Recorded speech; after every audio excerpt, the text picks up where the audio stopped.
Gentleman would support very much the government's moves to scale up the number of police officers, and in Cleveland the numbers are already rising in an encouraging way. I note the point that he makes about particular custodial facilities. Of course I'll discuss the matter with him. He will know that it is vital that we maintain local justice, but at the same time to make sure that we use remote technology as well in order to really get cases on as quickly as possible and to deliver justice to victims. Thank you, Mr. Speaker. The Lord Chancellor will be aware of my constituent Kelly Ormrod, whose parents sadly died whilst on holiday in Egypt more than 2 years ago. Unfortunately, in the last 2 years, the UK coroner has been unable to get the answers he needs to be able to identify cause of death, and that has caused great anxiety for the family and denied them the answers that they're looking for. Would the Lord Chancellor therefore meet with me and Kelly to see how we can progress this case through the UK coroner to give them the answers they deserve? Secretary Butler. My honourable friend has worked tirelessly on this very sensitive and sad case, and I pay tribute to him for his hard work on the part of his constituents, and I'm sure that this delay is causing them additional distress. Of course, I'll be happy to meet him. He knows that sadly the government cannot compel the production of documents for a coroner's investigation from the Egyptian authorities, but my officials have indeed contacted the senior coroner in the local area for more details and an update, and I understand that the senior coroner has now written to the Egyptian Prosecutor General. Dr. Lusick. Many thanks, Mr. Speaker. The Why People project in Lindsay House in East Kilbride, my constituency, saw the police called out 700 times in 2 years in respect of antisocial behaviour, crime, weapons and drug use. This has continued to a high rate even during lockdown. Local residents now tell me they are terrified, and parents are saying that children are being offered drugs during their school lunch breaks. So what more can be done to provide intensive offender and substance abuse rehabilitation prior to relocation to local communities so that residents are not put at such pervasive risk? Well, the Honourable Lady raises a very serious case in her constituency v Lothian. I'm sure that her colleagues in the Scottish Government, who of course have always had responsibility for these matters as being a separate criminal jurisdiction, will consider this very carefully. I'm concerned to hear that in that local instance, despite the best intentions, there doesn't seem to be that reach into the community to give them the comfort that and the confidence that they deserve. Can I say that south of the border we're working very hard to enhance and improve community treatment requirements to deal with drug addiction, to deal with alcohol abuse, and indeed to try and get to the root causing of some of this reoffending that causes misery to communities like the one that she serves. Anthony Backman. Mr. Speaker, my constituency of Totnes in South Devon is home to Landworks, a fantastic charity that helps those at risk of going to prison or prisoners into jobs and back into the community. With so many prisoners released every month who are unable to access universal credit and housing, will the Minister meet with me to be able to discuss how we can improve access to those mechanisms as well as visiting Landworks? Minister Fraser. I would be very happy to visit when we're allowed to visit, but certainly before then discuss the issues in his constituency and pay tribute to the work of Landworks that's doing work in his area. The issue of universal credit is fundamental, as is getting people into homes, and I work very closely with my counterpart at DWP and with the Secretary of State for DWP, along with the Lord Chancellor, to ensure that prison leavers can access universal credit in a timely way on their release. We're doing other work in relation to getting a job and a home. Final question, Lucy Allen. Very grateful, Mr. Speaker. As we enter another lockdown with severe restrictions on prisoners, will the Minister consider the impact of very serious other harms that the minimising COVID risk causes to prisoners, prison officers and their families? Well, the Honourable Member makes an extremely important point. We are very conscious, having imposed very restrictive conditions, of the impact of those conditions on those in our custody and care. And since restrictions were lifted over the summer, prison staff across the country have already worked very hard to open up the estate, and since the end of the previous lockdown, we've reintroduced visits in every prison, and 119 of our prisons are operating at stage 3 of the national framework, We introduced key work, education, offender management activities where it was appropriate to do so. As we re-enter a new phase, we are thinking very carefully about the balance between security and resistance to the virus against mental health needs of our prisoners. In order to allow the safe exit of honourable members participating in this item of business and the safe arrival of those participating in the next, I'm suspending the House for 3 minutes. Order.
Order. Before I call the Shadow Chancellor to ask her urgent question, I have a brief statement to make. Motion number 9 on today's order paper extends the proxy voting scheme to allow proxies for unruled members present on the precincts of the Palace. If the motion is passed, I intend to introduce the new scheme with effect from tomorrow, including unruled members who make their designation before 9:30 a.m. tomorrow. To apply for a proxy, members must email proxyvote@parliament.uk with the name of their nominated proxy. On subsequent days, notice will be given before the House rises the proceedings sitting days or 3 o'clock on a non-sitting Friday. I now call Shadow Chancellor Anneliese Dodds to make her urgent question. Anneliese. Thank you very much, Mr. Speaker. To ask the Chancellor of the Exchequer if he will make a statement on economic support available to individuals and businesses during and after the recently announced lockdown. Secretary Bartley. Mr. Speaker, yesterday the Prime Minister set out why we are introducing new measures to tackle coronavirus. This decision... Toby, I don't need this all the way through. Please, I want to get on with this statement. I've granted a UQ. I don't need the backbenches chirping. Secretary Bartley. Thank you, Mr. Speaker. Yesterday, the Prime Minister set out why we are introducing new measures to tackle coronavirus. This decision is not one we would wish to take, but it responds to the soaring infection rate. And just as we have a responsibility to protect lives, we must also safeguard livelihoods. That's why the government has provided unprecedented levels of financial support throughout this crisis, a package described by the IMF as one of the best examples of coordinated action globally. This includes an extension to the coronavirus job retention scheme, where employees will receive 80% of their usual salary, up to a maximum of £2,500, while employers need only pay national insurance and pension contributions. We'll provide more support to the self-employed. We are increasing the self-employed income support scheme grant from 40% to 80% in November. This boosts the total grant from 40% to 55% for the trading profits from November to January, up to a total of £5,160, aligning it with the furlough scheme. In addition, homeowners hit by the pandemic can continue to claim a 6-month mortgage holiday, and businesses required to close can receive non-repayable grants worth up to £3,000 a month. In total, Mr. Speaker, these grants are worth over £1 billion a month. We are also planning to extend the existing business loan schemes and the Future Fund to the end of January, as well as making it possible to top up bounce-back loans. Local authorities will also receive £1.1 billion to support businesses more broadly, and up to £500 million to support the local public health message through the Contain Outbreak Management Fund. We will also uplift the Barnett Guarantee this week to give Scotland, Wales and Northern Ireland further certainty over their upfront funding. And Mr. Speaker, these measures build on the government's economic package that now totals over £200 billion. They will provide security to millions of people while giving businesses the flexibility to adapt and plan. And they underline our unrelenting focus on listening and responding to the damaging path of this virus. Thank you very much for granting this urgent question, Mr. Speaker. The circuit breaker Labour proposed 3 weeks ago would have been shorter and more effective, so less damaging to jobs and businesses than the government's last-minute but lengthy lockdown. The cost of that Conservative delay will be counted in lives and livelihoods. So can I ask, was it the Chancellor who vetoed the circuit breaker? Why did he tell the Welsh Government it was impossible to extend furlough? And why did he dismiss those in the north who said his plans would lead to hardship? I heard from one restaurant about the strain caused by this panicked, last-minute approach. As rumours of a lockdown circulated on Friday, staff wiped away tears before putting on a brave face to customers. They didn't know whether they would be working as normal the following week, face redundancy, be paid at 67% of their normal wages, or be paid at 73%.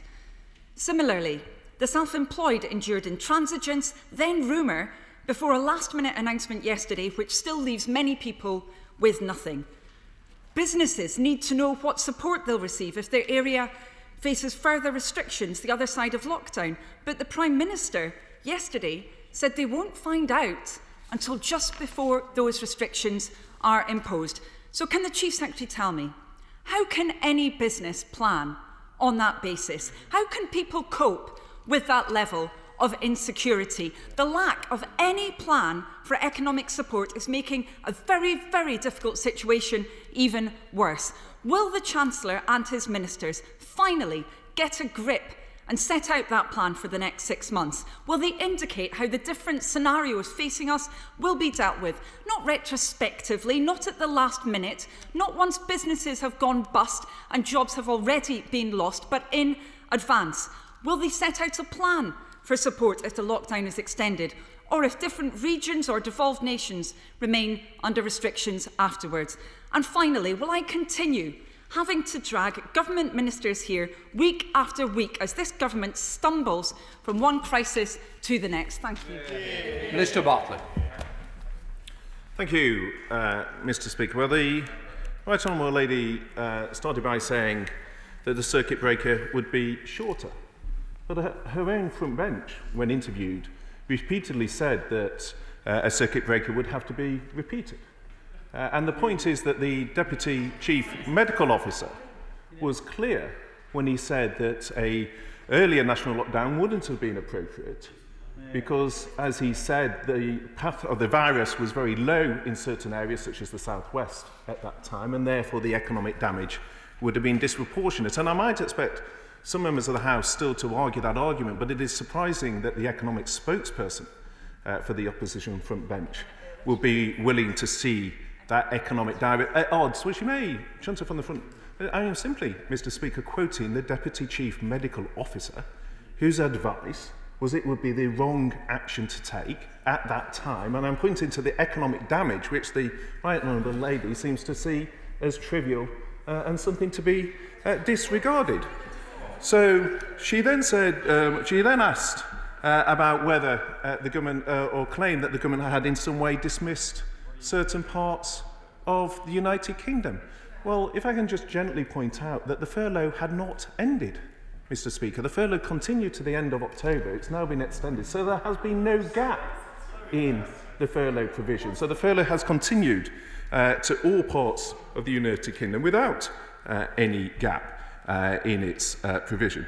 She then says as to whether the government has a plan in place. Well, Mr. Speaker, my right honourable friend, the Chancellor, came to the House on the 24th of September and set out our winter plan for jobs. It included things such as the Kickstart scheme, which has already launched, is already up and running, providing much needed training to our constituents across the country. And that is part of the winter plan that my right honourable friend set out. But at the same time, when doing so, he was candid in saying that if the pathway of the virus changed, then this would be a government would listen and adapt in response to that. And that is exactly the action that we have taken. And then finally, Mr. Speaker, somewhat strangely, the Right Honourable Lady then said that she needs to drag ministers to the chamber in order to set out a approach. Well, that's what she's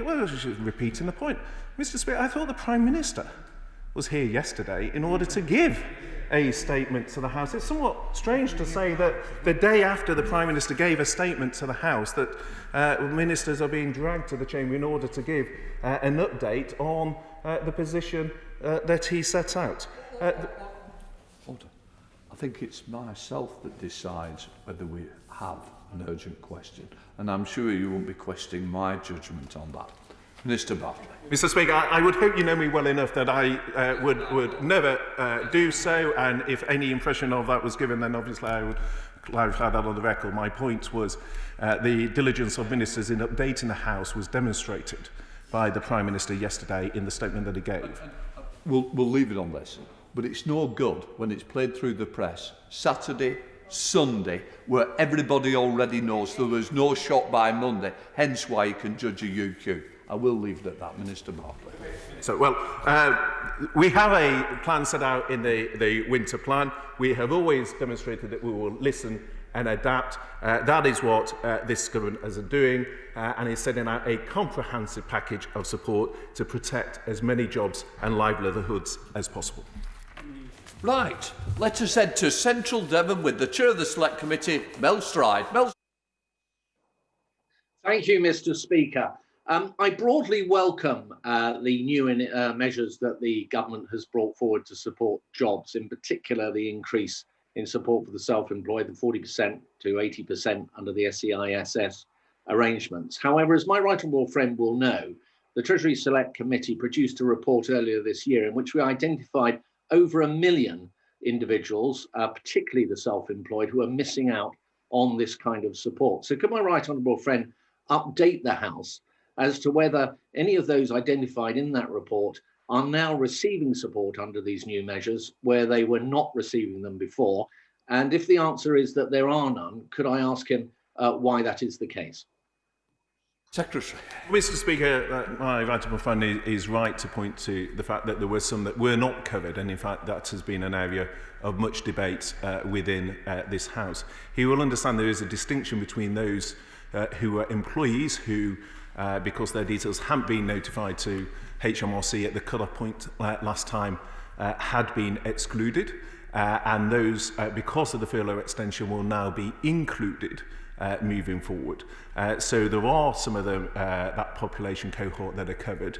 In respect of the cohort relating to the self-employed, then he will also be aware that we've offered over £13 billion of support so far to the self-employed, which is generous by international standards. But he knows within that there are different cohorts. So there's the cohort relating to company directors, where the issue remains the same, one of what is dividend income and what is not. He will know that another part of that group is those earning above £50,000, where we made a decision to target support below that threshold. He'll know that some of those relate to people who are self-employed, but it not being the majority of their income, so less than 50% is through their self-employed, and we targeted funding on those where their self-employment was their main provision. So there are different cohorts within the excluded population, but those who were employed will be covered by the furlough extension.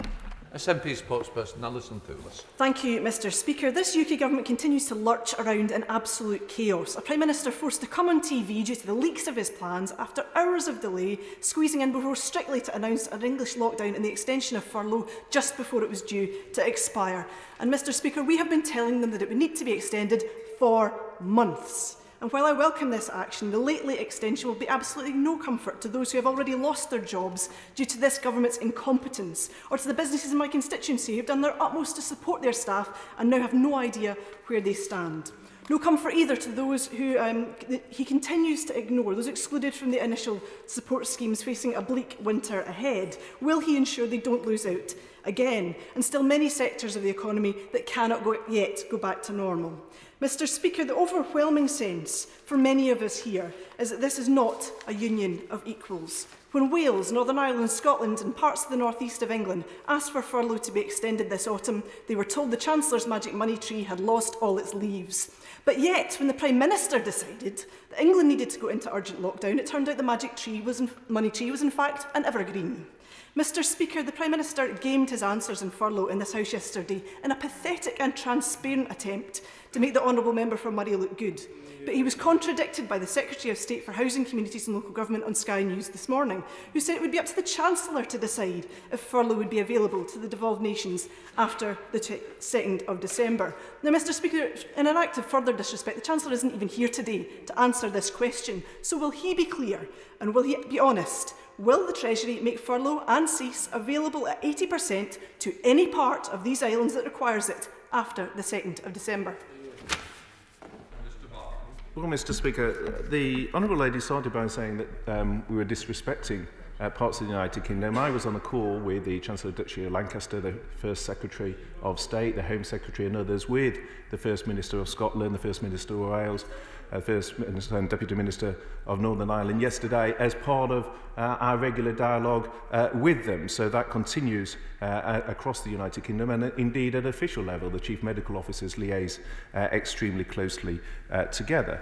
Secondly, it's somewhat both surprising and disappointing that the fact that the government has listened and introduced for the first time an upfront Barnett guarantee, which has provided the Scottish Government with £7.2 billion of funding at an earlier point than would traditionally be the case, recognising the volatility of the situation in COVID. Amongst the various grievances that the Honourable Lady, it would be good to recognise that that is unprecedented, that is different. And again, on the call yesterday, I signalled to the First Minister that we would update this week with a further uplift, again following that unprecedented action to give more clarity in terms of the Barnett guarantee and the consequences that flow.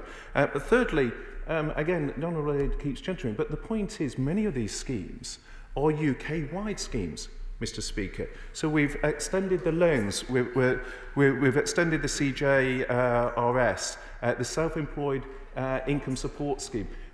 The way that these can be delivered is through the broad shoulders that the United Kingdom offers. It is through that capacity to act as one United Kingdom that we have been able to protect up to 1 million jobs in Scotland. And I think it is important that we work together. That's why we were engaging with the Scottish Government yesterday, and I think more can be achieved if the Scottish Government and the UK Government work together. That is how, to date, we've protected up to 1 million jobs, and I think that is the best way forward.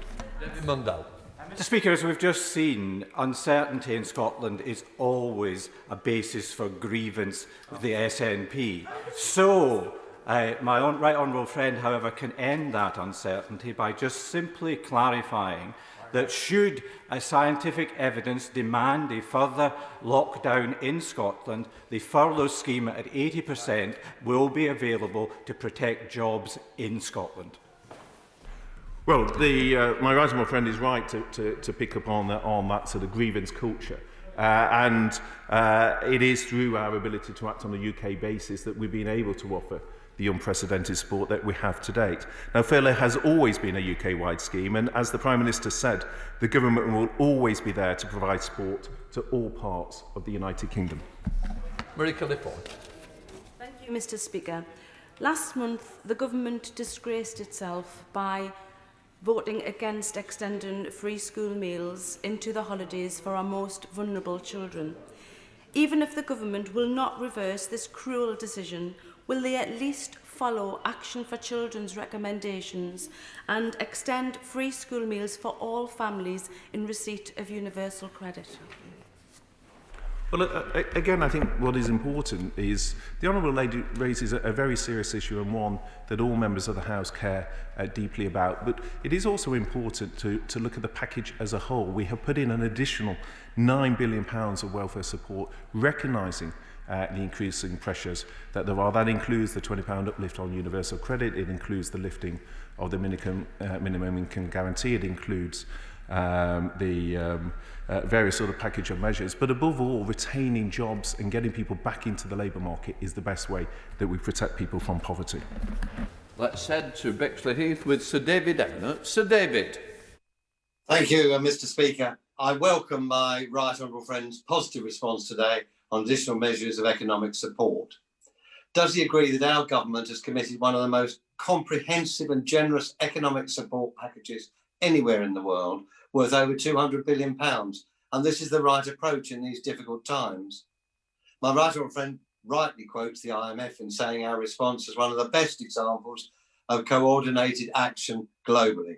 But isn't it also important that the IMF also praised our response for holding down unemployment? Well, Mr. Speaker, I'm very grateful to my right honourable friend for that. He's quite right to pick up on the IMF report and the comments of the director of the IMF, and it's perhaps just worth reminding the House exactly what the IMF director said, and it was, and I quote, "The UK's economic support package is one of the best examples of coordinated action that we have seen globally. I very much agree with my right honourable friend, and I think that speaks to the comprehensive package that my right honourable friend, the Chancellor, has put in place. Thank you, Mr Speaker. Yesterday, the Prime Minister did say that funding would be available for the furlough scheme in the devolved nations, not just now, but for the future. And as the Minister has just pointed out, the furlough is a UK-wide scheme, needed in all parts of the United Kingdom, not at the behest of the Chancellor. And then this morning, the Secretary of State for Housing, Communities and Local Government said that it would be a matter for the Chancellor, not the Prime Minister. So can the Minister confirm today what exactly the situation is and tell the businesses in Gower and across the United Kingdom what the situation is? And also, could he tell us who is in charge, the Chancellor or the Prime Minister? Mr Speaker, we've already extended the furlough for the rest of this month, and as the PM said yesterday, we will always be there for all parts of the United Kingdom. Siobhan Bell. Thank you, Mr Speaker.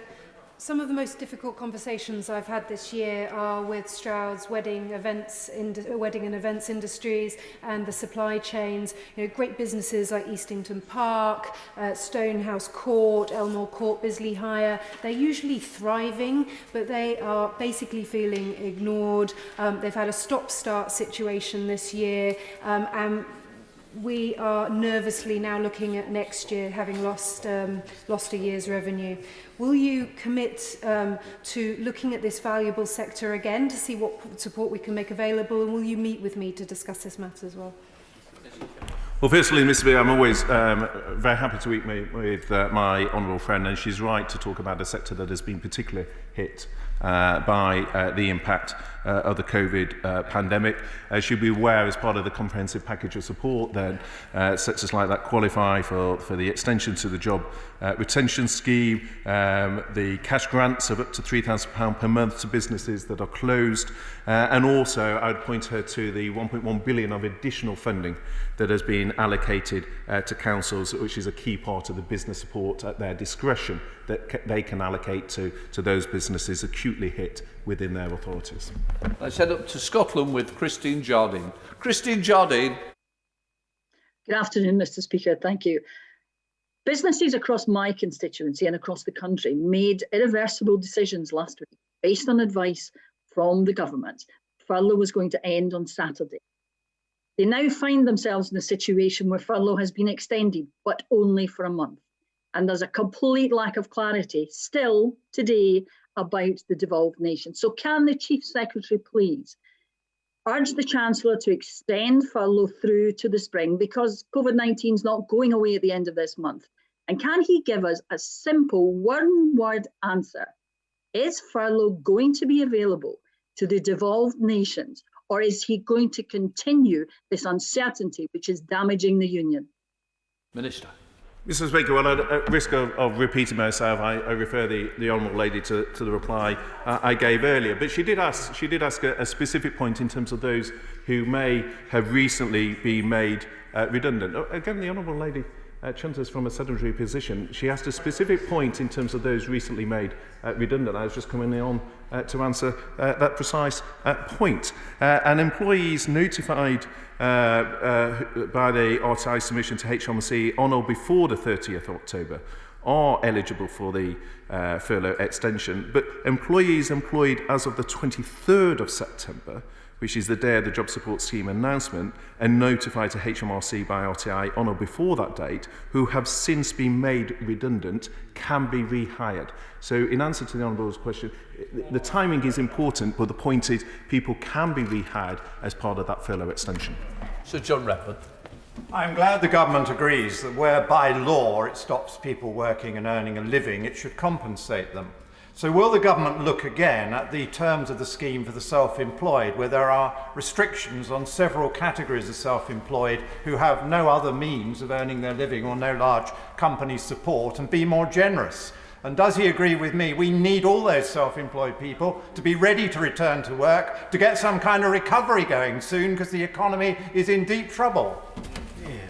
Well, I agree with my right honourable friend, which is we need to ensure that people are able, the economy is able to bounce back quickly. That's why we provided over £13 billion of support to the self-employed, which by international comparisons, and I know my right honourable friend looks at international comparisons, he will see is extremely generous. I have set out previously in the House, Mr Speaker, part of the operational difficulties, for example, with owner-directors in terms of what is dividend income or not. But the point is we have set out a generous self-employed income support scheme, but we also need to deliver that operationally in a way that meets the test set by, for example, the Public Accounts Committee, that has also said, do we have the right levels of controls in place given the speed at which these schemes were deployed?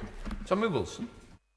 Speaker, the latest ill-advised lockdown is going to present an enormous burden to the economy in terms of lost tax revenue, additional government spending and reduced GDP. But it is right that since the economic pain is imposed by the government, that those affected should be compensated for the pain which they're going to have to suffer.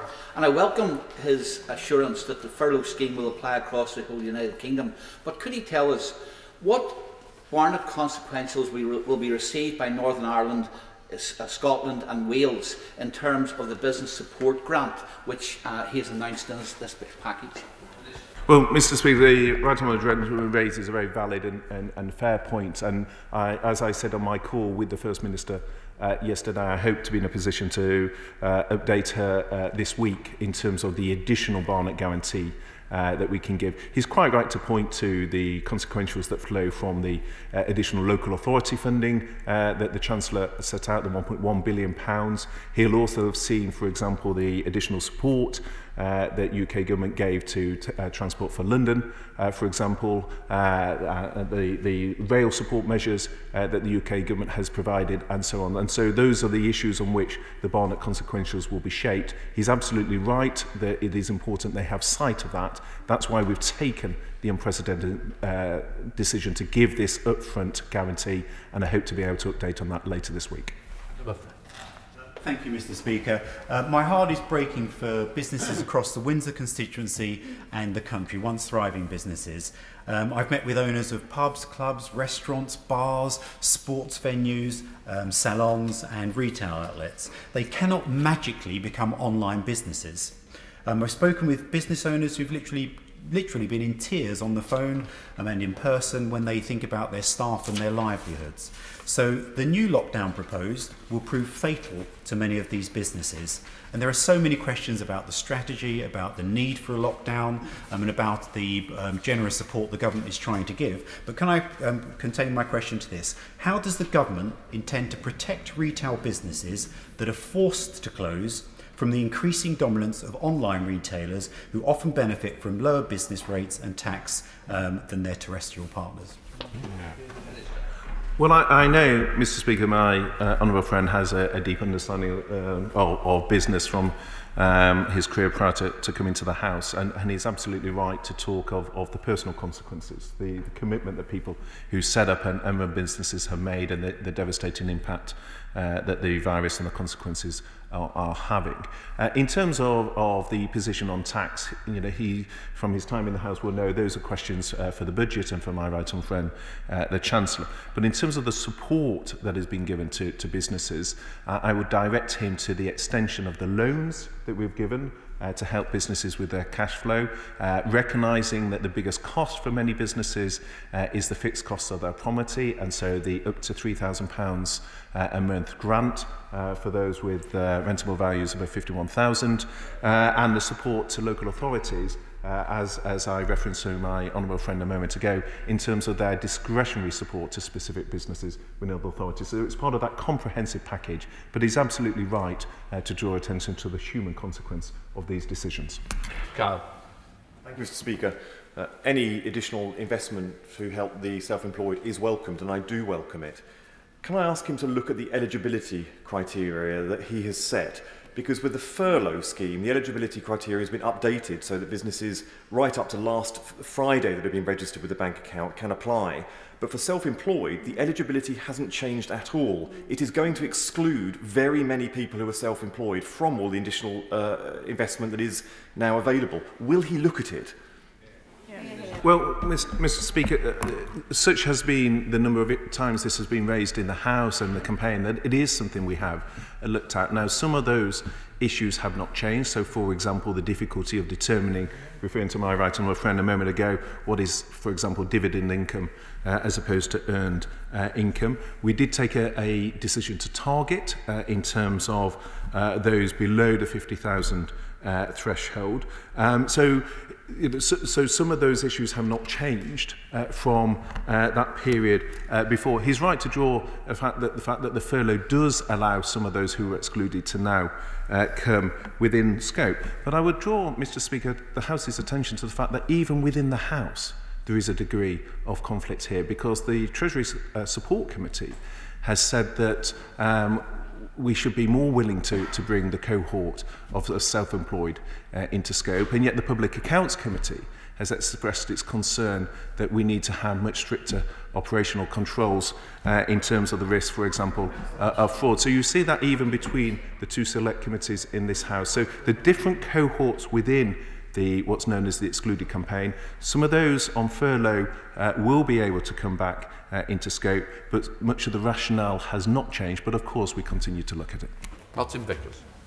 Thank you, Mr. Speaker. Could I seek further clarification as to the previous answer and also the point raised by my right honourable friend from Wokingham, where we have self-employed people who have in effect created a limited company and draw dividends. They are being prevented by the government from trading, and therefore, rather than just outlining the difficulties, could the Minister commit to actually saying we're going to find a way around this, so the guidance, we can actually tell our constituents what support they are going to receive during the next few weeks? Well, Mr. Speaker, for reasons that I set out some time ago to the Treasury Select Committee, and for reasons my right honourable friend the Chancellor has said, that operationally the concern with that is the risk that whilst there will, of course, be many legitimate circumstances where people wish to make a claim for that, unfortunately there will be significant risk of fraud as well. And I pointed to the fact that within the House itself, part of the challenge is how we ensure we have the right balance between the speed of delivery, and we move quickly to get schemes to people, with the operational controls we put in place. And that's why we've taken the position we have. Sandra Beckham. Thank you, Mr. Speaker. Since the last lockdown was lifted, 2 leisure centres in my constituency have not reopened. Both of the facilities were outsourced by my council due in part to the lack of funding to local authorities. Leisure centres such as these are vital to the mental health and well-being of communities that they serve. Indeed, I believe they should be defined as an essential service. I therefore ask the Minister, what will be done to ensure that this essential service and leisure centres such as St George's Antilla Leisure Centre in my constituency do not face permanent closure as a result of this incoming and any future lockdown?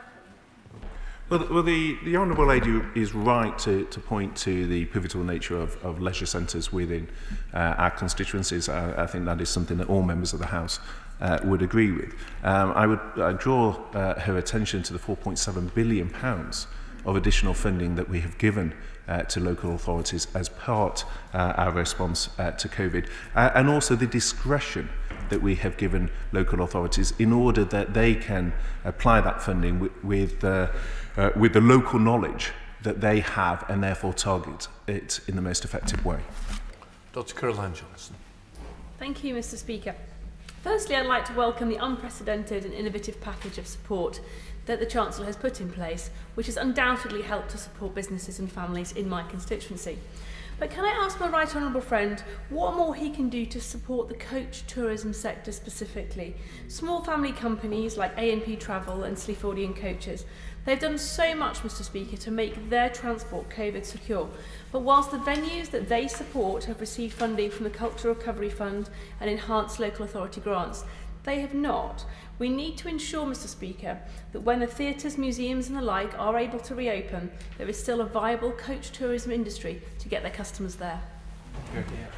Well, coach firms are a particular sector that has been particularly impacted as a consequence of COVID. That is why, in response to that, we worked with the Department for Education to provide over £70 million of funding for local transport which again has been of benefit to many, including coach firms. And of course, the wider package of support applies to this sector as it does others. So, for example, the furlough scheme, the cash grants of up to $3,000 for those businesses that are closed, the extended loans and so forth. That wider package applies.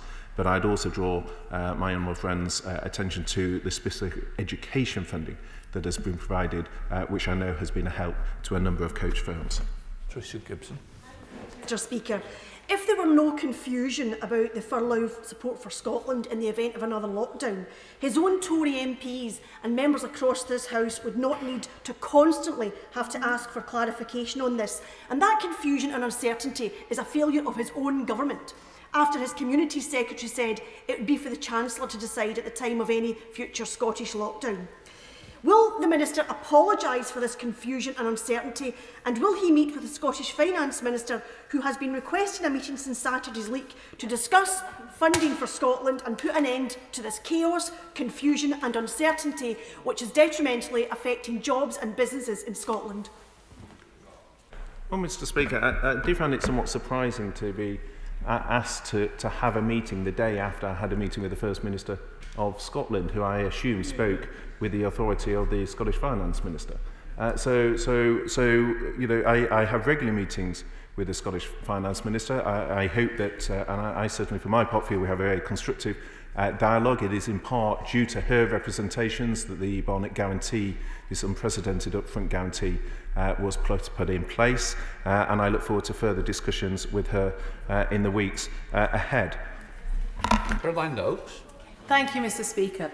Pubs like the Crown in Kingsholborn are really concerned about how they will weather the coming lockdown. They make the not unreasonable point that if it is safe to sell takeaway food, it should also be safe to sell takeaway beer. Will my right honourable friend look at this anomaly and see if he can throw a lifeline to these valuable community hubs? Well, I think my right honourable friend makes an interesting point. I think she will know that in terms of the epidemiology and the guidance, then that is for my right honourable friend, the Secretary of State for Health. But she is right in terms of these questions to point to the economic impact of these measures, and that is something we continue to have close dialogue with colleagues in the Department of Health to ensure she gets the clarification she seeks. Mr. Speaker, yesterday the Prime Minister stated in this House the furlough scheme is a UK-wide scheme and will continue to be available wherever it is needed. Can the Minister therefore confirm whether the Prime Minister was right and that furlough support will be available to Wales in the future should public health priorities require restrictions to be reintroduced? A simple yes or no will suffice. Well, Mr. Speaker, several times now I've actually quoted what was said, and what the Prime Minister said was that the government will always be there to provide support to all parts of the United Kingdom. And I think, you know, it's worth just taking a step back and looking at the fact that through the UK-wide ability to act, that is how we have been able to provide so much support across the UK, act with schemes such as the furlough scheme, the self-employed scheme, the loans extensions and so forth. It's our ability to act across the United Kingdom that has helped many businesses weather the storm. Can I begin by thanking the government on behalf of the businesses and employees in my constituency who have benefited and will continue to benefit from the extraordinary steps that have been taken. But we know, sadly, people have already lost their jobs and we may expect future job losses. What more can we do to help people to overcome this incredibly difficult time in their lives in terms of support for job seekers and for retraining? I know there are jobs out there, but it's how we get people into those jobs in growing areas. Well, my right honourable friend makes a hugely important point. It's not just the number of jobs that are lost, but it's the duration of time that people are out of those jobs that is critical in terms of mitigating the economic scarring that results from this pandemic. That is why my right honourable friend, the Chancellor, set out in his winter plan the plan for jobs. That included £2 billion of funding for the Kickstart scheme. I'm very pleased, I was speaking to the Secretary of State for DWP this morning. I'm very pleased to hear the progress that has already been made on the Kickstart scheme that is up and running and providing support to 16 to 24-year-olds across our constituencies, and it's part of that wider package of support on training, the tripling of traineeships, the £2,000 for apprenticeships, the £2 billion on Kickstart, and of course as we accelerate our infrastructure and bring back the green jobs such as the decarbonisation of public buildings, that also offers new opportunities for training as we deliver that record infrastructure investment. We're now heading to Brighton with Caroline Lucas. Caroline Lucas. Thank you, Mr. Speaker. The new grant scheme for businesses in the hospitality, leisure and accommodation sector is welcome. But those in my Brighton constituency need to know that all small and medium-sized enterprises in that sector will benefit. In particular, will he scrap the business rates link and the rateable value cap from previous schemes, which caused such hardship because they meant, for example, that business tenants in shared buildings got nothing, or that a pub owner in Brighton lost out because rateable values here are higher than in a place like Bolton, for example? Can he reassure them that they will not lose out again? Well, I think, Mr. Speaker, firstly, it is perfectly fair and reasonable to target the level of support shaped by the rateable value of the property, and that is what my right of friend, the Chancellor, has done. But she is also right to point to the fact that within different local authorities there are different pressures. And that is why in the £1.1 billion that has been allocated, we have given discretion to local authorities in terms of their ability to then target support to businesses in the way that best meets the local need. Craig Whittaker. Thank you, Mr. Speaker. And can I thank my right honourable friend and the whole team at Treasury for a remarkable job they're doing at these very difficult times. I do want to highlight, though, the plight of those people and businesses who have fallen through the financial gap, if I may. Businesses that, through no fault of their own, have had to cease trading or are trading at massive reduction in productivity without grants or access to salary. Not because the government's closed their business, but because they're in the supply chain that supplies the businesses that the government have closed. I wonder if my right honourable friend could at least give some reassurances that consideration is being given to these businesses that have suffered huge losses in the last 9 months. People like Little Valley Brewery in the Calder Valley and the Robin Wood Education Outdoor Centre. Well, my honourable friend is absolutely right to pick out the specific challenges of the supply chain, often because they supply multiple sectors. And therefore, some of the issues that apply in one sector, they're not within that sector, but they supply across a number of sectors. So he's absolutely right in terms of the issue. Part of the reason we've taken the universal approach in terms of the wider package of schemes, whether on support for cash flow, the loans, the grants, whether on the direct measures to support the labour market in terms of the furlough and the self-employed income support schemes, is to recognise that once one tries to draw demarcation between sectors, one of the sectors where that becomes very difficult is in the supply chain. So part of the package of support that applies to the supply sector is through those universal schemes, but he's absolutely right in terms of the issues that they face. Let's head to Gateshead with Ian Mearns. Ian Mearns. Very grateful, Mr. Speaker. Mr. Speaker, prior to this lockdown announcement and despite almost universal calls for an extension to the full furlough scheme in areas with tighter restrictions, which ministers had rejected for months, the government saw fit to announce a new version of this on Saturday, only hours before the previous furlough was due to be replaced by an inferior scheme for us in the north, and with further restrictions becoming inevitable in many areas. So many in the north now believe that until workers in the south were to be affected by the national lockdown, they were somehow to be worth less. Mr. Speaker, businesses in Gateshead and elsewhere are desperate for clarity and certainty to help them in their planning to know and how and if they can survive.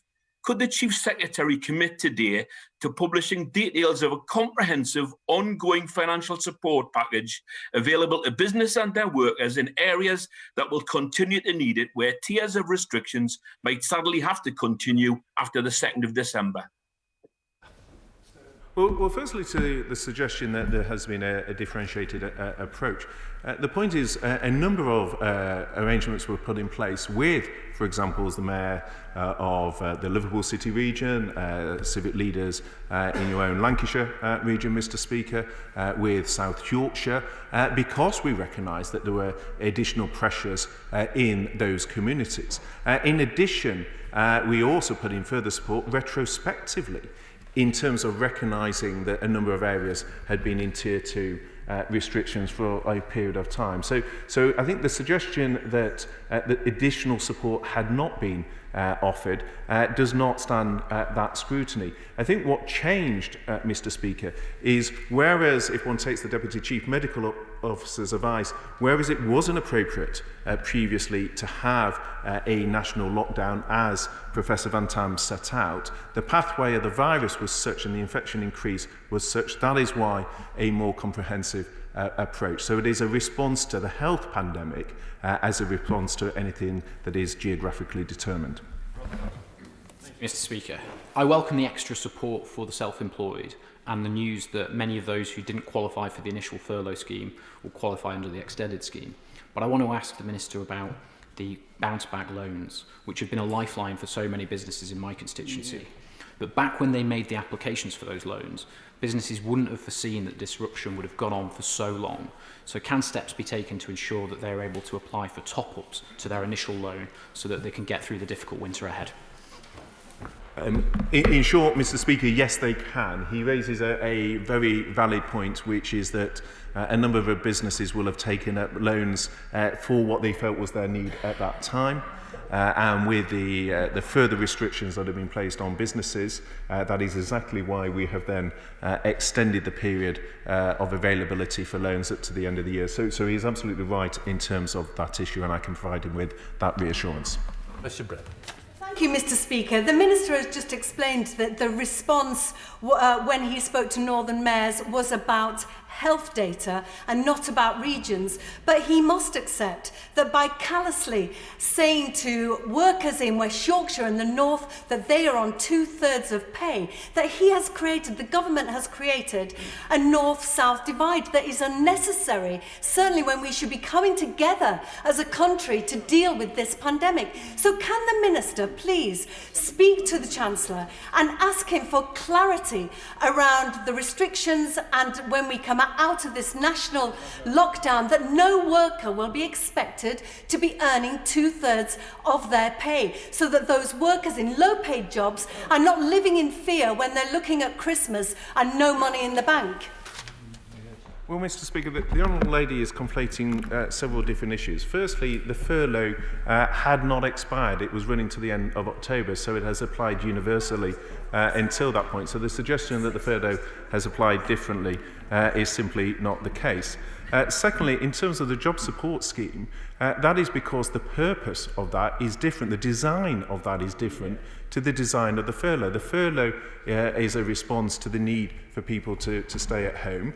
The job support scheme is to try and encourage them back. That's why the design is for at least 20% one day in the office and the sport. And then the third point is, as my right honourable friend, the Chancellor, has set out on a number of occasions, is the 2/3 support is dynamic in terms of its interaction with the wider support through the £9 billion of additional welfare spending. So one needs to look at, firstly, the fact that these are two different purposes behind these two schemes, but the fundamental point is there is no gap between the furlough that was due to expire on the 30th of October and the new furlough extension. Stephen Hammond. Thank you, Mr. Speaker. Can I thank my right honourable friend and the team for the package of support, which I know will save jobs and livelihoods across Wimbledon. But he will know that since March I've been raising the plight of people who are excluded from the scheme because they've been forced to close. So I support a number of the comments about self-employed, but could I raise yet again with him one or two excluded industries, like, for instance, the events, the exhibitions business and the hospitality supply businesses, all of whom were excluded from the business rate scheme, the business grant scheme, and need that support if we're going to have those vibrant contributors to the economy in the future. Well, I mean, I am very aware of the concerns that my right honourable friend has set out. And I point him just to the fact that to date that the Treasury has spent over £200 billion as part of our comprehensive package of support. We have applied a universal approach in terms of the furlough and the loans, the business grants and so forth from a sort of consistency point of view. But I remain happy to have further discussions with him in the weeks ahead. Let's head up to Scotland with Martin Docherty-Hughes. Martin Docherty-Hughes. Thank you, Mr. Speaker. While welcoming the news that the support will return to 80%, many regret here in West Dunbartonshire and across Scotland that it's been made last minute, when many would have already made life-changing decisions in anticipation the rate would be reduced. So to give those we will rely on to rebuild our economy some degree of certainty, will the Minister commit the government to fill the gaps in the scheme so that freelancers and creatives, the excluded, can start to grow the companies of tomorrow?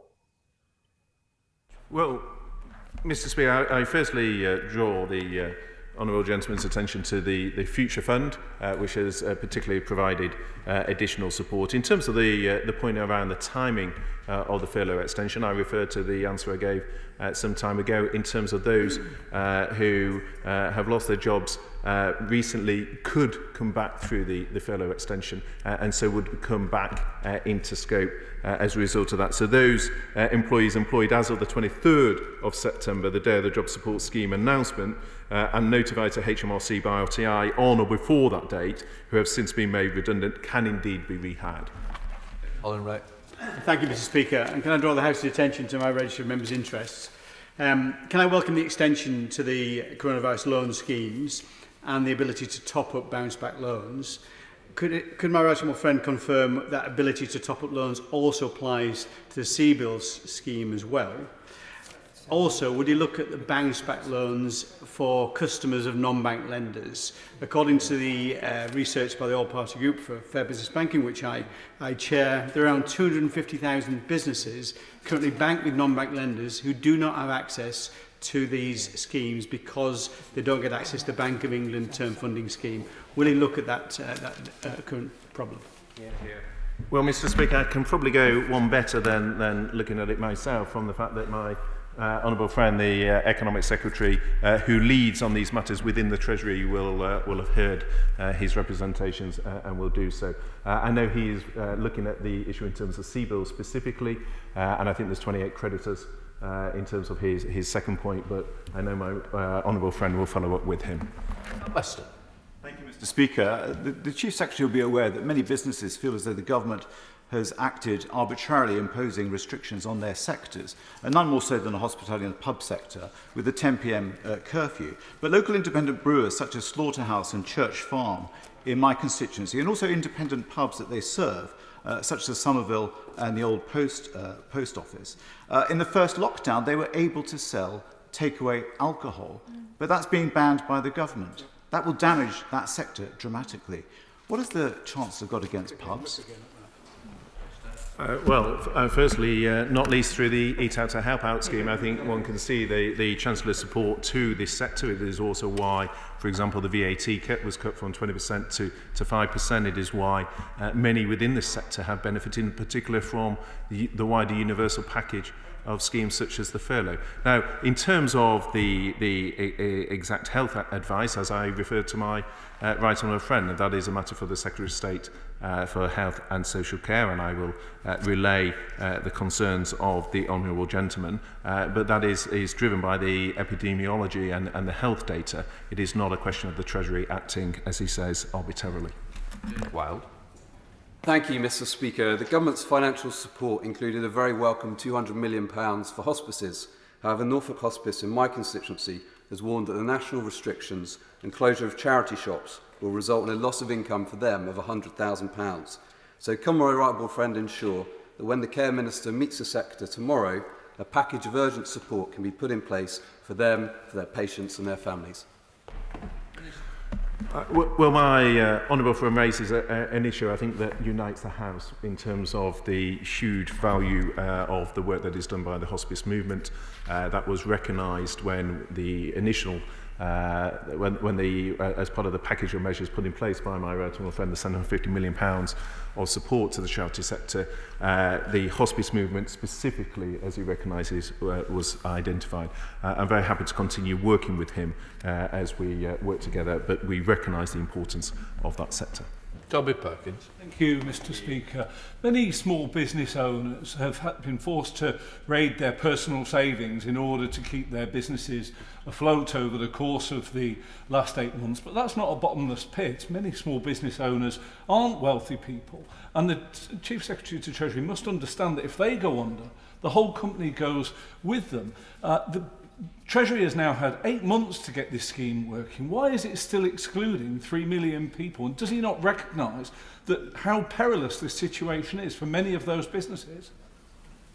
Well, Mr. Speaker, I drew attention earlier to the fact that, in fact, over £13 billion has been allocated to the self-employed income support sector and through the income support grant. So that over £30 million indicates the support that the Treasury has given. Now, he draws out, as the chair of the TSC did, in terms of the specific issues around, for example, the company directors. I've set out to the House the difficulty of that in terms of clarifying precisely what is earned income as opposed to dividend income. But I think it is worth drawing the House's attention to the over £13 billion of support that has been allocated. Heading up to Manchester with Andrew Gwynn. Andrew Gwynn. Thank you. Before lockdown 2, more than 2,000 jobs based at Manchester Airport were reported to be at risk. Now, the government has provided business rate relief to thousands of retail businesses, including £700 million for the likes of Tesco, who've seen huge increases in profit throughout lockdown. So will the government now step in to relieve 2020-2021 airport business rates following the introduction of a new travel ban by funding the difference to local councils?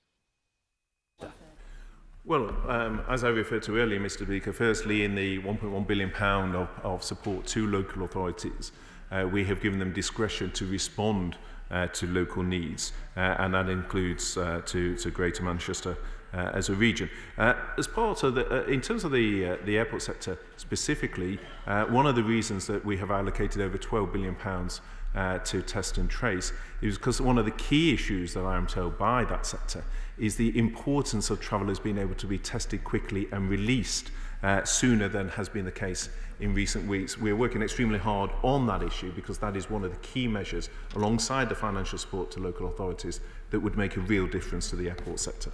John Lamont. Thank you, Mr. Speaker. I very much welcome the commitment we heard yesterday from the Prime Minister that the furlough scheme will extend to Scotland whenever it is needed. But can the Chief Secretary confirm that the self-employment support scheme will also extend to my constituents in Scotland, ensuring that self-employed people are not left behind?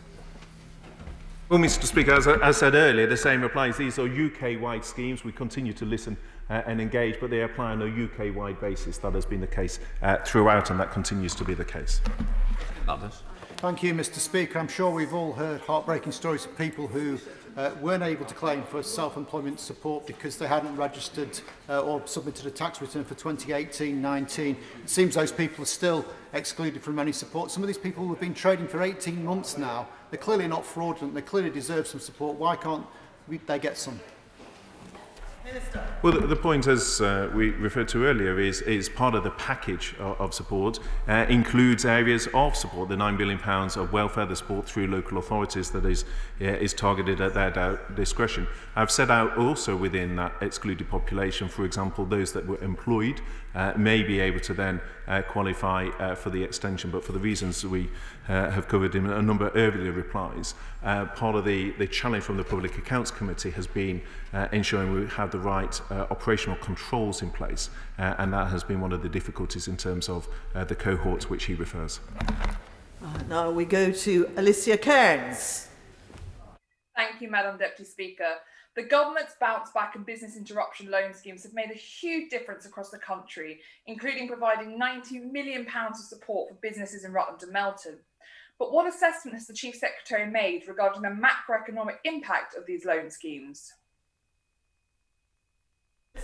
Well, I very much welcome the impact that the various support measures have made in terms of Rutland and to the businesses in her area. In terms of the impact of the various measures, then the OBR produces an independent assessment of that. It will do so on the 25th of November, and that will provide a updated position addressing the impact to which she refers.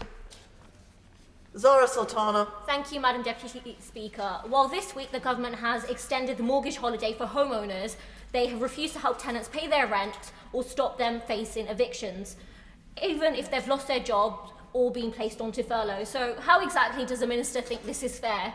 And will he instead commit to helping renters in Coventry South by immediately putting a stop to all evictions proceedings, reintroducing the evictions ban and cancelling rent arrears for all tenants? Minister.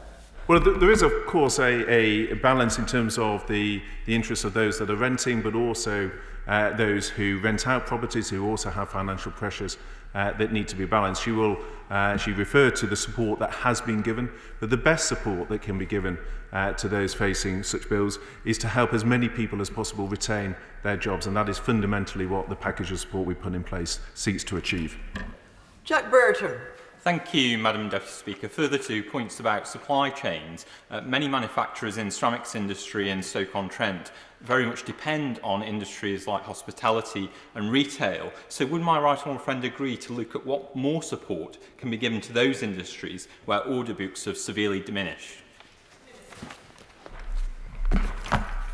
Well, I recognise again the point, and my honourable friend and I have spoken about this in terms of the impact on the sectors to which he refers. That is why, Madam Deputy Speaker, such a comprehensive package of support has been set out, including through the Job Retention Scheme, which will now run until the 2nd of December, the generous support to the self-employed, the cash grants of up to £3,000 per month for businesses, the £1.1 billion of council support, and indeed the plans to extend the various loans and the future fund indeed to the end of January, all recognising the wider business pressure to which he refers.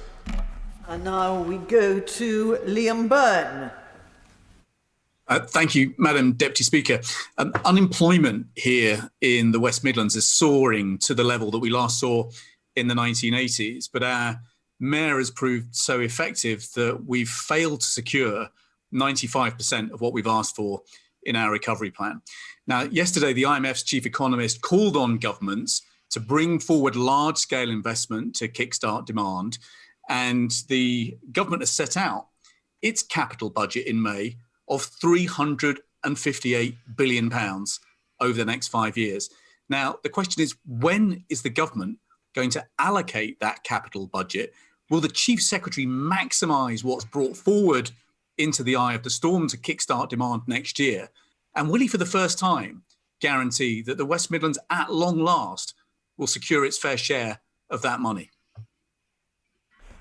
Well, I'm slightly surprised from a former Chief Secretary himself to have a question that doesn't recognise the infrastructure investment that the Prime Minister set out in the summer, that my right honourable friend, the Chancellor, also updated the House on through his summer economic update. For example, the £2 billion into the green jobs on public sector decarbonisation.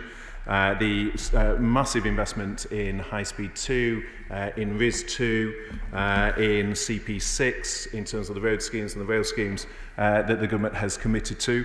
And we are accelerating through Project Speed the delivery of that infrastructure. Now, he's right to also talk to the fact that there is a jobs challenge. I think it is one, actually, that is shared across the House in terms of concerns with the pressure on employment. That is why it is so important to get the right training package in place.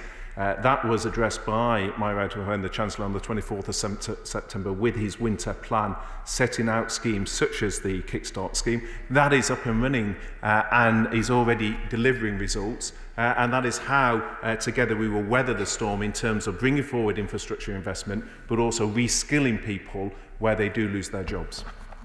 Mike Wood. Thank you, Madam Deputy Speaker.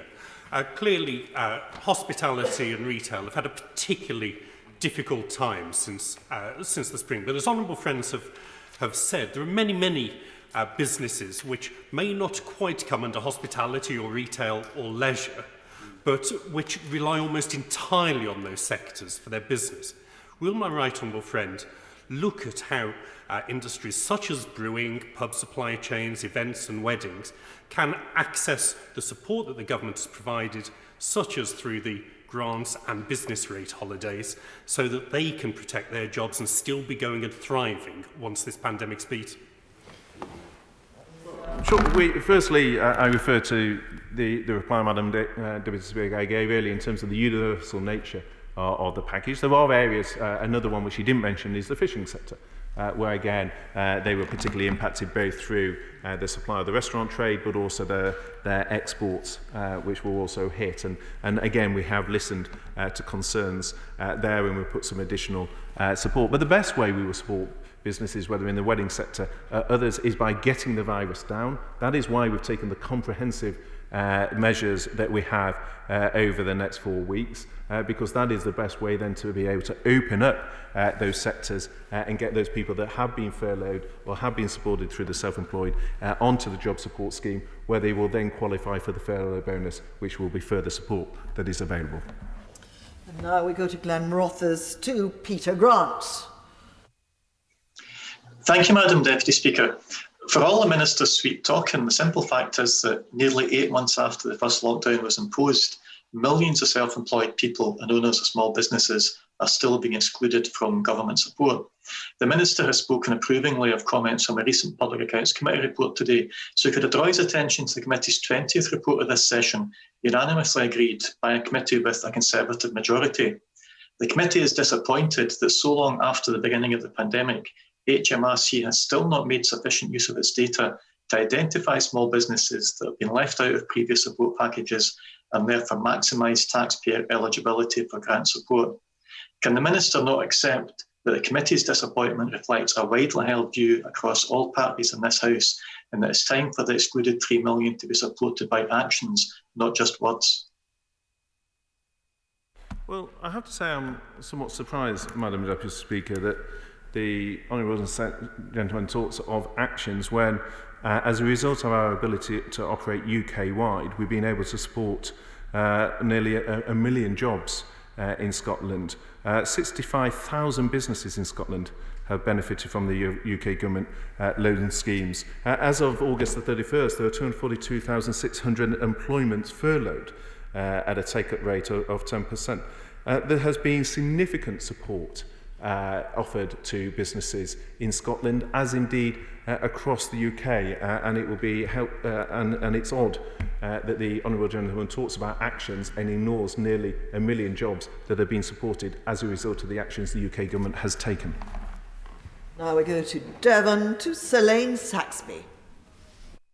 Thank you, Madam Deputy Speaker. Tourism and hospitality businesses have worked hard to get back on their feet. So whilst I welcome the additional support my right honourable friend has announced, can I also ask that he will do all he can to help them in welcoming back visitors in the spring? Well, Madam Deputy, I absolutely support the Honourable Lady in our desire to see those businesses able to bounce back, and obviously that requires us to get the virus rate down. So we recognise that restrictions have affected in particular tourism and hospitality businesses, but that is why we have put in place additional support, and we'll continue to look at ways to support these industries, but the key to doing so is to reduce the rate of the infection through the measures that the Prime Minister announced yesterday. I thank the Minister for all that he's done, and it's good to have the help. Yesterday the Prime Minister assured me that there was aid coming to Northern Ireland businesses who had their trade affected by the lockdown in the mainland here. Can the Minister perhaps outline the form that this aid will take place for our suppliers who will have to cease operations, ever mindful of the difference that there is regionally in the Northern Ireland circuit break and here in the mainland tier 1, 2 and 3. On Thursday night it becomes a total lockdown here, and we will be coming out of the circuit break come next week. So what help can businesses in Northern Ireland who are travelling across the water with their supplies?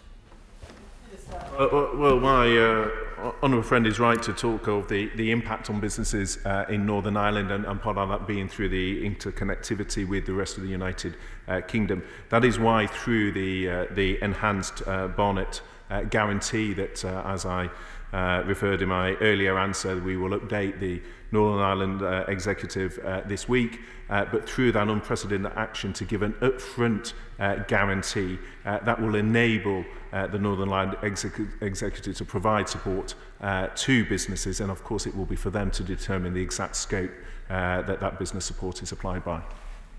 Now we go to Peter Bone. Thank you, Madam Deputy Speaker. And first, could I congratulate the Chief Secretary to the Treasury and the government team for the support they've given the British people during this pandemic. I understand that Number 10 has confirmed that there has been a full economic impact assessment done by the Treasury.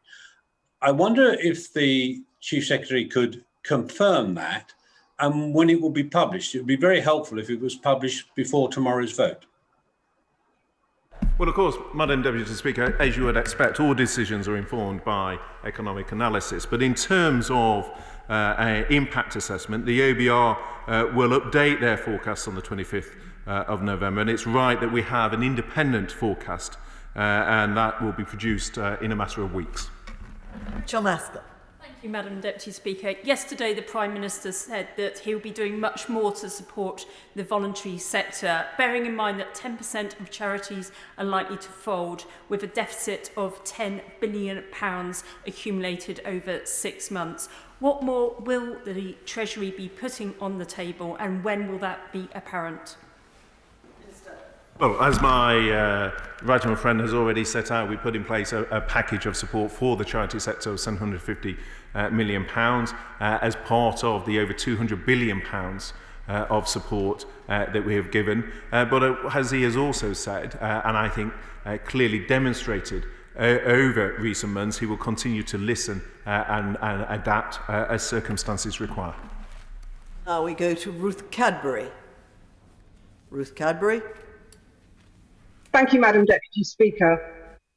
In response to earlier questions, the Minister said the government was reluctant to extend additional financial support to the self-employed because of the need for strict financial controls. So why is the Chancellor's team not as concerned about financial discipline when committing £12 billion of public sector money to the private sector for COVID programmes, and doing so without basic procurement disciplines around proven competency, value for money, and minimum performance targets? Well, it is simply not correct, Madam Deputy Speaker, because the Department for Health, to whom we have allocated funding for track and trace, is subject to managing public money rules in the same way as any other department. They are subject to the decisions of their accounting officer and their ministers in the usual way. So the normal managing public money rules would apply. I'm terribly sorry. I missed out the Honourable Gentleman for St Ives. Derek Thomas.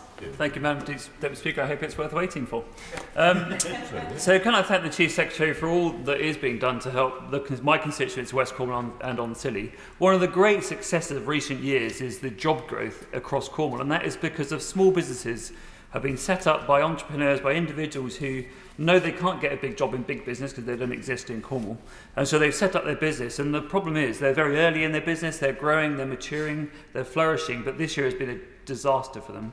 Now, they're in a point now where they just don't know if it's worth continuing because of this second lockdown being announced. They just don't know what the future holds. Will the Chief Secretary look very carefully at how we can encourage these people to stick with it, but also look at, as we've discussed already this afternoon many times, the support that is available to them, to these fledgling businesses, so that they really have the finances to sustain these jobs, to make sure these businesses can be part of the recovery that we so badly will need next year and beyond. Well, as my honourable friend knows, and it was largely down to his representations that specific support was put in place, for example, to maintain the ferry link, that I know was critical within his constituency, and he deserves great credit for the convincing case that he presented to the Treasury, which secured that additional funding. In terms of the wider point, in terms of support to the business community, it is in recognition of the importance of those small businesses that the government has allocated over £13 billion of support to the self-employed income support scheme. But it is also why my right honourable friend, the Chancellor, has put in place additional measures such as extending the loans that are available to help those businesses get through this period to hopefully the more beneficial period as we come out of the winter period. Aaron Bell. Thank you, Madam Deputy Speaker. Thank the Chief Secretary for his statement. I thank all the Treasury team for all the work they've done throughout this pandemic, the agility they've shown in rapidly changing circumstances. And could I also put on record the thanks to those people who've had to implement that. The IT systems in HMRC have stood up incredibly well to a lot of brand new schemes. Now, my constituents in Newcastle-under-Lyme will welcome the extension and enhancement of furlough and the self-employed scheme. For their benefit and for the benefit of the whole House, could he set out how the generosity of those schemes compares internationally, how we're doing in this country compared to the rest of the world?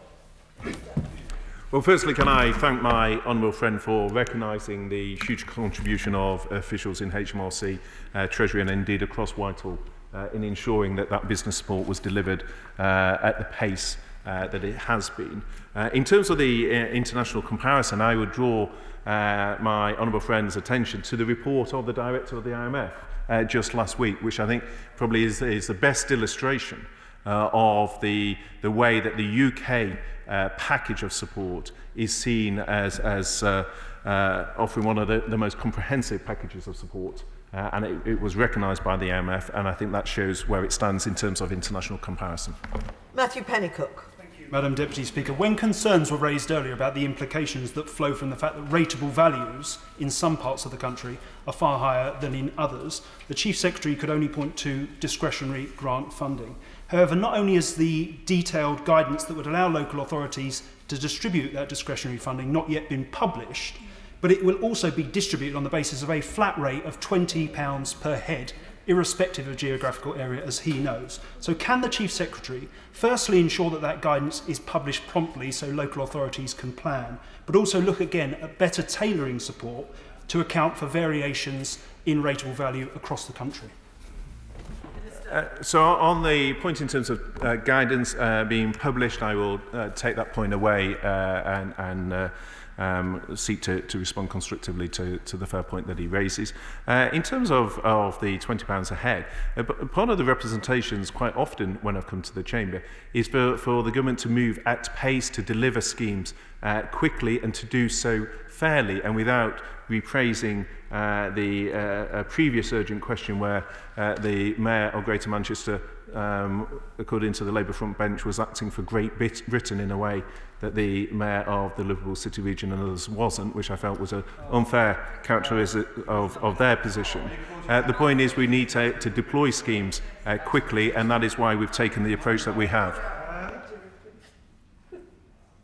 And finally, David Jones. Thank you, Madam Deputy Speaker. And I'm sorry at the end of this session to have to raise the issue of furlough yet again, but as my right honourable friend will know, the economies of North Wales and the northwest of England are very closely integrated. And Welsh tourism and leisure businesses in particular are heavily dependent upon trade from across the border. Now, the Welsh lockdown imposed by the Welsh Government is due to come to an end on the 9th of November. That will be some 4 days after the lockdown in England is anticipated to begin. Welsh leisure businesses and tourism businesses will not be precluded from reopening by the Welsh Government, but in reality it will be purposeless for them to do so because the trade from England will not be there. So can my right honourable friend say whether Welsh businesses that are affected in this way, that is by lockdown measures imposed in England, will be able to access the coronavirus job retention scheme?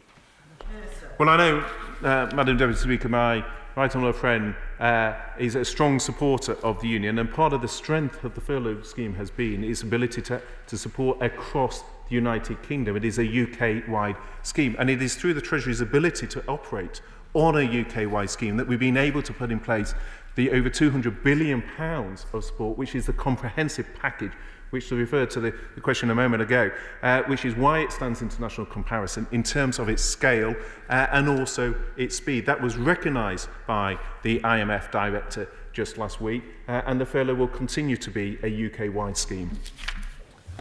Thank you.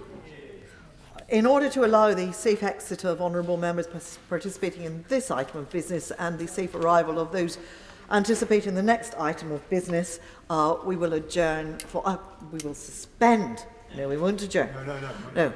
We will suspend the House for 3 minutes. Order.